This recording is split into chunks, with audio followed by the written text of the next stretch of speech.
अभी जो आपके जितने दिन बचे हैं मनुष्य जीवन के,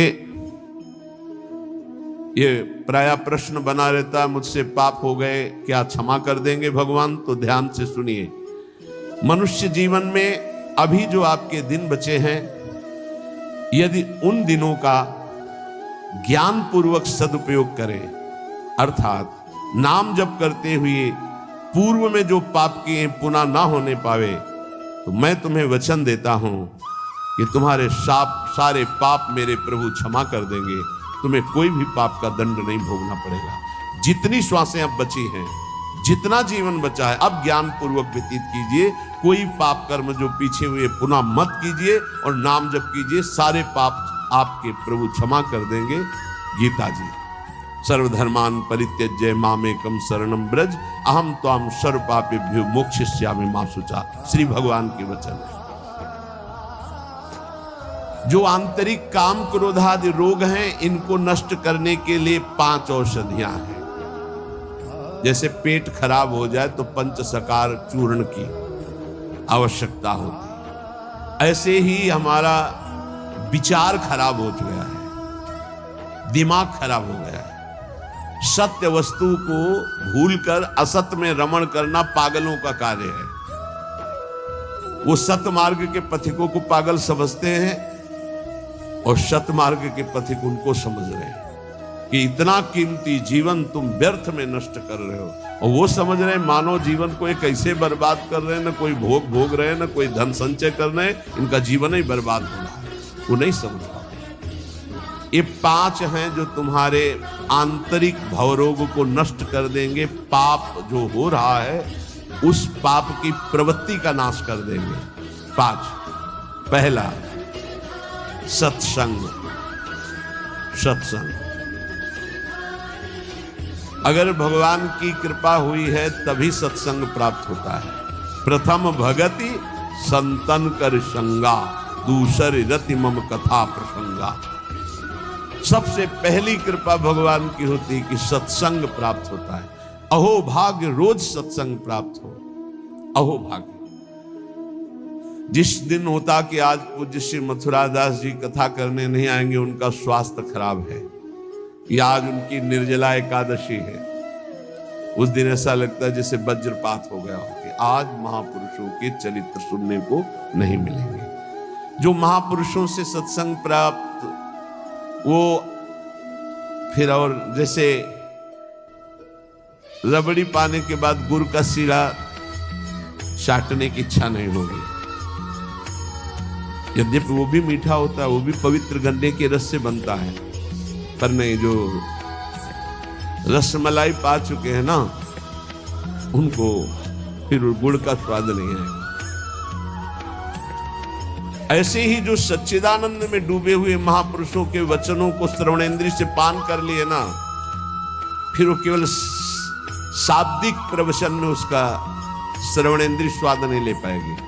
उसको चाहिए अनुभवी, क्योंकि उतने गरु वचन सुन लिए तो अब फिर और नहीं। अगर भगवत प्राप्त महापुरुष का सत्संग सुन लिया तो इन कानों की इतनी गरु स्थिति हो जाएगी कि वो हल्का शब्द सुन ही नहीं सकते। वो खुद अपने आप उनको लगने बंद कर रहा है। वो कान इतने बड़े व्यसनी हो चुके हैं भगवदानंद के कि बिना भगवदानंद प्राप्त हुए महापुरुष के वचन उसे अच्छे ही नहीं लगेंगे। जब द्रवय दीन दयालु राघव तो साधु संगति पाई। पहला है आंतरिक रोगों के नाश करने का उपाय सत्संग। जिसे सत्संग मिल गया, बड़ी भारी विजय प्राप्त करने का अवसर मिल गया।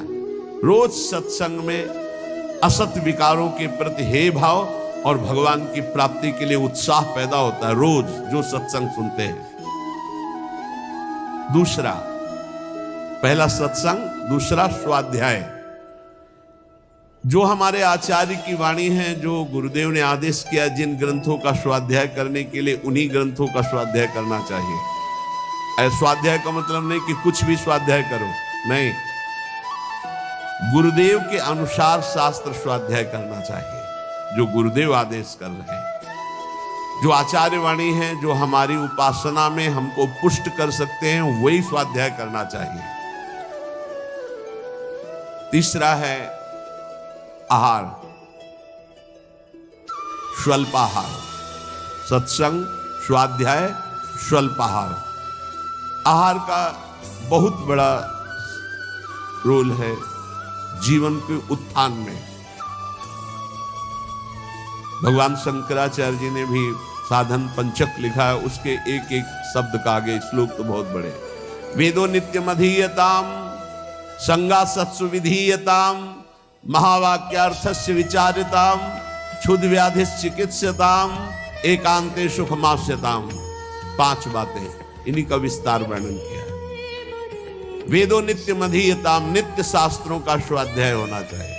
संगा सत्सु विधीयताम, भगवत प्राप्त महापुरुषों का संग होना चाहिए। महावाक्यार्थस्य विचारताम, उनके द्वारा जो बोले गए वचन हैं उनको विचार करके चिंतन के द्वारा अपनी स्थिति बनानी चाहिए। चौथा आपने आप कहा, जो इसमें तीसरे में स्वल्पाहार है, उसमें कहा क्षुद्र व्याधि चिकित्सताम, क्षुधा रूपी व्याधि की चिकित्सा करे। भिक्षान्नम औषधम, जैसे व्याधि की औषधि के द्वारा, तो क्षुधा रूपी व्याधि की भिक्षान्न के द्वारा विरक्त और धर्म के द्वारा कमाए हुए अन्न से ग्रस्त, वो भी स्वल्पाहारम, भूख से कम। बहुत बड़ा इसमें योग है, आप अच्छे से समझ लीजिए। आप समझते हैं अधिक पाने से आप बलवान होंगे, बिल्कुल भूल है आपकी, ये भूल बहुत बड़ी है। अल्पाहार करने से जीवनी शक्ति बहुत प्रबल होती है। जितना आप भजन में उन्मत्त होने वाले महापुरुषों को देखेंगे वो अल्पाहार करने वाले होंगे।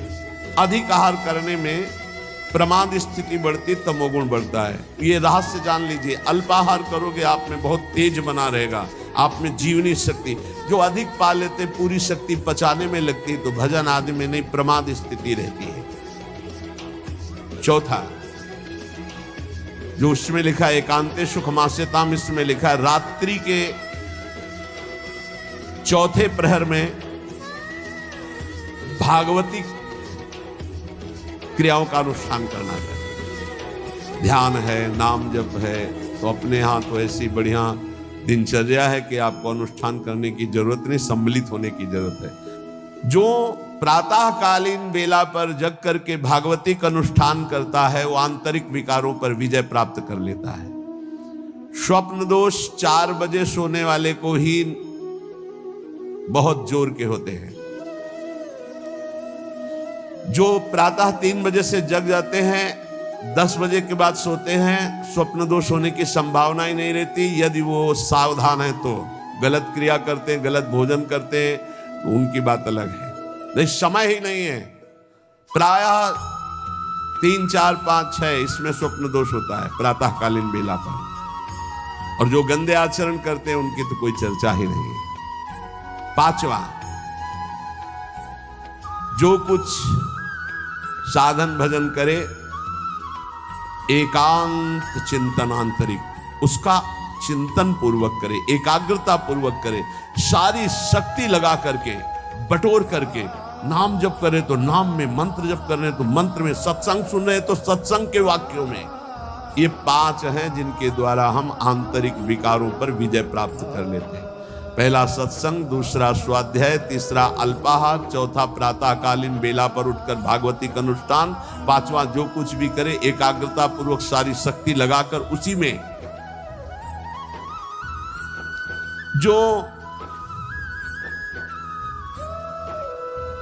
अपने ऊपर हर समय ईश्वर की, आराध्य देव की कृपा का अनुभव करता रहता है, ये बहुत बड़ी बात है। हर परिस्थिति में बड़ी कृपा, श्री जी की बड़ी कृपा, श्री जी की बड़ी कृपा। एक हमने संत भगवान को देखा, वो बल्ब ऐसे लगा रहे थे तो चूक हो गई, तो वही किसी कनेक्शन में कहीं छू गए, मारा ऐसा झटका, तो सीढ़ी गिरी, सीढ़ी से सीढ़ियों पे आकर के गिरे, उससे नीचे चबूतरे के नीचे आके गिरे, काफी चोट लग गई थी। तो दौड़ करके उनको उठाया तो उनका बड़ी कृपा, निपट गए, बड़ी कृपा, निपटा दिया प्रभु ने। बड़ी बात थोड़ी में निपटा दिया, बड़ी कृपा। और मुस्कुरा रहे थे और कई जगह चोट दिखाई दे रही थी, ये संत हो गए, बड़ी कृपा, निपट गए। बड़े अपराध को छोटे में काट दिया, निपट गए, बड़ी कृपा।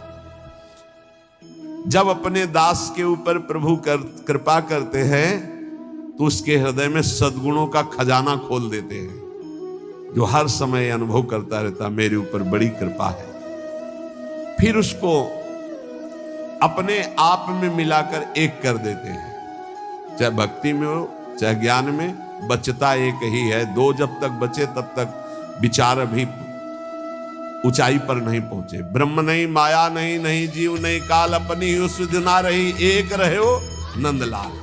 ना काहो सो बोलिबो ना कोई व्यवहार, अपनी कुंवर किशोरी को जियत निहार निहार। एक तो लालजू प्रियाजू एक हैं, इनको दो न देखा जाए।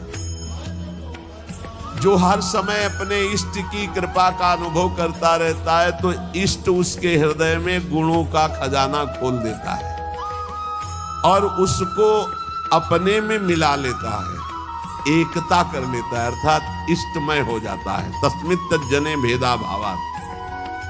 अब उसकी दृष्टि बड़ी महिमामय गौरवमय हो जाती, जिधर दृष्टि जाती उधर परमात्मा तत्व का दर्शन करता है। ऐसी स्थिति सच्चिदानंद रस में भरपूर होती है, ना अहंता होती न ममता होती। पर ये होता उन्हीं के ऊपर है। एक होते हैं जो केवल जीभ से नाम जप करते और जीभ से गुणानुवाद करते, अंतःकरण विषय चिंतन करता रहता है। ध्यान देना, बहुत उत्तम बात वर्णन हो रही। पहली बात कही कि जो जीव हर समय उपासक के कृपा का अनुभव करता रहता, बड़ी कृपा बड़ी कृपा, दुख में भी सुख में बड़ी कृपा, उसके हृदय में गुणों का खजाना खोल देते हैं और उसको एकता में मिला लेते हैं, अपने में मिला लेते हैं भगवान।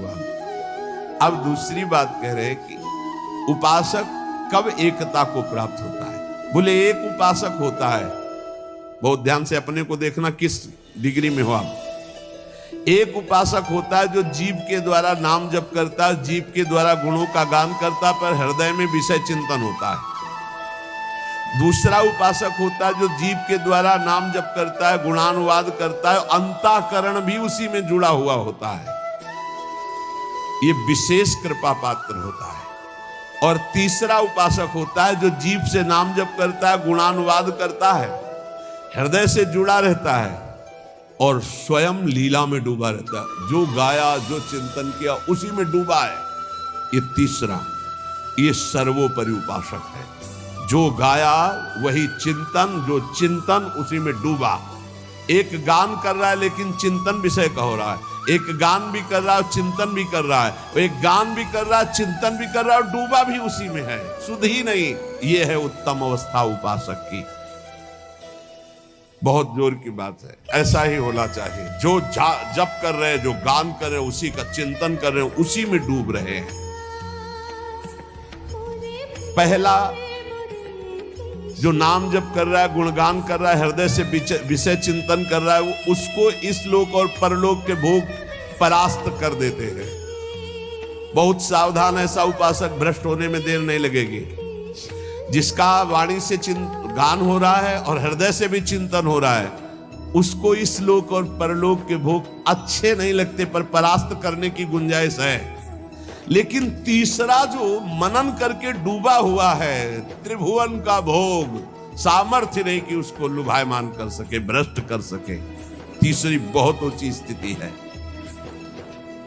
जो गृहस्थी में रह करके अपने परिवार से हंसता है, बोलता है, व्यवहार करता है, खाता पीता चलता उठता बैठता है, पर ऐसे जैसे विदेश में आए हुए मेहमान। गृहस्थी में कैसे भगवत प्राप्त? बोले जो अपने परिवार के साथ हंसता है, खाता पीता बोलता व्यवहार करता है, बढ़िया सब वैसे ही, लेकिन वो ऐसे जैसे किसी मेहमान के यहाँ गया हो। उसको पता है रहना नहीं, देश बिराना है, ये भी छूटेंगे, शरीर भी छूटेगा, जाना है, मुझे प्रभु के पास जाना है। क्योंकि वो अपने परम प्रिय सखा प्रभु को हृदय में निरंतर चिंतन करते हुए ऊंची स्थिति को प्राप्त है कि मुझे भगवत प्राप्ति करनी है। ये सब केवल एक व्यवहार मात्र है। वो उस स्थिति में परिवार में रहता हुआ, संसार में रहता हुआ शायद ही कोई समझ पावे कि कितनी ऊंची कोटि का महात्मा है वो। गृहस्थ में रहते हुए, जो अपने परिवार में रहते हुए प्रेम व्यवहार करते हुए, कमाते खाते हुए, हर समय भगवत स्मरण करते हुए ऐसे रहता है जैसे किसी मेहमान के यहाँ कि मुझे तो जाना है, नए घर मेरा, न मकान मेरा, में नई वस्तु मेरी, नाथ सकल संपदा तुम्हारी, मैं सेवक समेत सुतनारी, मुझे तो आप चाहिए। देखो, जब तक तुम संसार की कामनाओं से निवृत्त नहीं होगे तो ये संसार तुम्हें फंसाए रखेगा। तुम्हारा सारा साधन भजन जो परलोक प्रदान करने वाला है, ये संसार नष्ट कर देगा। संसार की कामनाओं की जब तक निवृत्ति नहीं होती तब तक संसार फंसाए रखता है, और ये जितना साधन भजन बनता है सब खा जाता है संसार। तुम कहलाओगे भगत, लेकिन तुच्छ विषयों में अपने भजन को बेचने वाले भगत नहीं कहलाते। तुम जैसे तैसे अपने इंद्रिय और मन को बिखेर रखा है, इंद्रियां मन तुम्हारे भजन को नष्ट कर रही है। अत्यंत तुच्छ असत जड़ दुख रूप भोगों में वो मूर्ख अपने भजन को छीन कर देता है, भजन को बर्बाद कर देता है। इसलिए इस संसार की लौकिक वस्तुओं को जो तुम्हें प्राप्त है भगवद अर्पित करके प्रसाद रूप भोगो, और निर्मल परमानंद की प्राप्ति के लिए कोई इच्छा मत करो, अपने भजन को बचा के रखो। ये पदार्थ आदि तो भगवान अपने आप तुम्हारी व्यवस्था करेंगे, तुम भजन से भगवान की प्राप्ति की चाह करो। जो इस बात को स्वीकार कर लेते हैं उनके अंदर एक नई कामना जागृत होती कि कुछ लोग तो ये जान जाएं कि मैं भजन करता हूं, ये बहुत जोर की इच्छा होती है। हमें और कुछ भोग नहीं चाहिए, इतना तो है कि लोग ये हमारा सम्मान कह के करे कि बड़ा भजनानंदी है, बड़ा त्यागी है, बहुत अच्छा है, गृहस्थी में रहते हुए महात्मा है या विरक्ति होते हुए कितना बढ़िया महात्मा है। ये कान सुनने के लिए लालायित रहते हैं। लोग मेरी योग्यता को जाने कि मैं कितना अच्छा हूं, ऐसी इच्छा जो करता है तो इच्छा करते ही वो परम पद का अधिकार खो देता है। समझ लो, लोगों में जानकारी फैलाने की इच्छा मतलब संसार में सतबुद्धि, मतलब प्रतिष्ठा कीर्ति की चाह, मतलब भगवत प्राप्ति की योग्यता खो देना। ये तीन बातें बड़ी दुर्लभ हैं। निर्धनता में भी दूसरों की सेवा करने का, दान देने का उत्साह, एकांत में पापाचरण ना करने की दृढ़ भावना, ये बहुत कठिन बातें, बहुत कठिन बातें। निर्धनता में भी दान देने का, दूसरों की सेवा करने का उत्साह, एकांत में कभी पाप ना करने की दृढ़ भावना, और जिससे भय लगता है ऐसा कभी कोई वचन, आचरण, संकल्प मन में ही ना आने पाए। भय लगता है पाप कर्म से, पाप कर्म ही भय प्रदान करता है। तो पाप कर्म से कैसे निवृत्त हो, क्रम बाय क्रम वर्णन कर रहे हैं। तो जो पाखंडी लोग हैं इनका संग का त्याग कर दे, पाप निवृत्ति के लक्षण, पाप तुमसे बनेंगे ही नहीं। पाखंडी लोगों से दूर रहना, खुली बात कह रहे हैं। महापुरुषों के वचन, किसी से कोई लेना देना नहीं रहता, इसलिए मस्ती से बोलते हैं। पाखंड कहते हैं पाप के खंड को। पाप जो ऊपर से सदाचरण का वेश धारण किए हुए हैं और अंदर से पापाचरण करते हैं, बहुत ही लुभावना पाखंड होता है। लुभावना आप देख के समझ ही नहीं सकते। हमारी योग्यता ऐसी नहीं हो, हम अपनी योग्यता दिखाते हैं तो पाखंड एकदम भी कहा जाता है। इससे पाप की प्रवृत्ति होती है। पाखंड से बचे और पाखंडी लोगों से बचे, खुली बातें हैं। जो असत्य में भोग सुख प्राप्त करना चाहता है वो पाप किए बिना रह नहीं सकता। ऐसे पाप का आचरण करने वालों का संग बिल्कुल नहीं करना चाहिए। अहंकार पापों की रति प्रदान करता है, इसलिए अहंकारी का संग नहीं करना चाहिए, अहंकार का संग नहीं करना चाहिए। पाखंड नहीं धारण करना चाहिए, पाखंडियों का संग नहीं करना चाहिए। असत्य के भोग की लालसा पाप करवाती है, और असत्य के भोगों में रत पापियों का संग नहीं करना चाहिए। अहंकार ही भोगों में रत कराता है, इसलिए अहंकार नहीं अंदर आने देना चाहिए और अहंकारियों का संग नहीं करना चाहिए। प्रभु की ओर अग्रसर होने वाले जितने साधक हैं उनको सावधान रहना चाहिए ऐसे अहंकारी असत भोगों में लगे हुए पाखंडियों से। कल्याण के मार्ग पर चलना है तो अधर्म और अनीति और पाप कर्म छोड़ने की दृढ़ प्रतिज्ञा करनी होगी।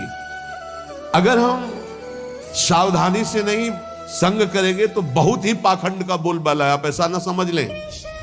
कलिकाल है, ये मन चले लोग जो भगवान की प्राप्ति का कोई मार्ग ही नहीं जानते, जिसकी बातचीत में थोड़ा भी लोभ दिखाई दे, जिसकी बातचीत में थोड़ा भी काम आदि दोष का लक्षण दिखाई दे, कभी संयोग नहीं करना चाहिए, चाहे जितना बड़ा कोई हो, दूरी बना के रखनी चाहिए।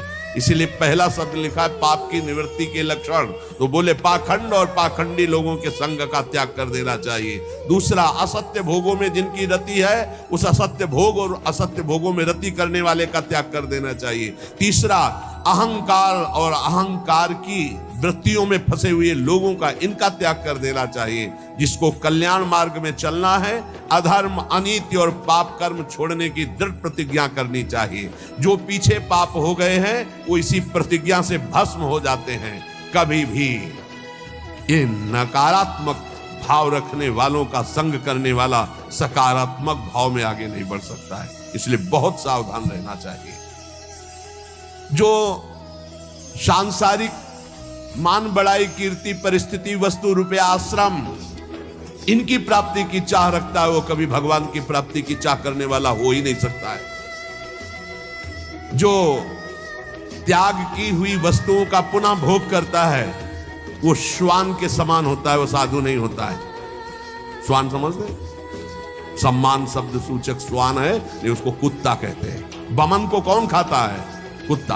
तो रमा बिलास राम अनुरागी तजत बमन जिम जन बड़ भागी। बमन के समान भगवान के भक्त संपूर्ण भोगों का त्याग कर देते, तो वमन के समान त्यागे हुए भोगों को पाने वाला स्वान कहा जाता है।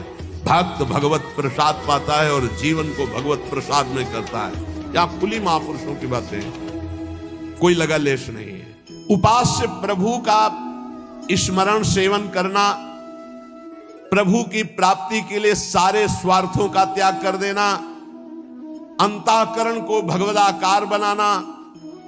कोई भी जीवन में ऐसा आचरण न हो जो संतों ने ना किया, वो कभी आचरण नहीं होना चाहिए जो संतों ने कभी नहीं किया।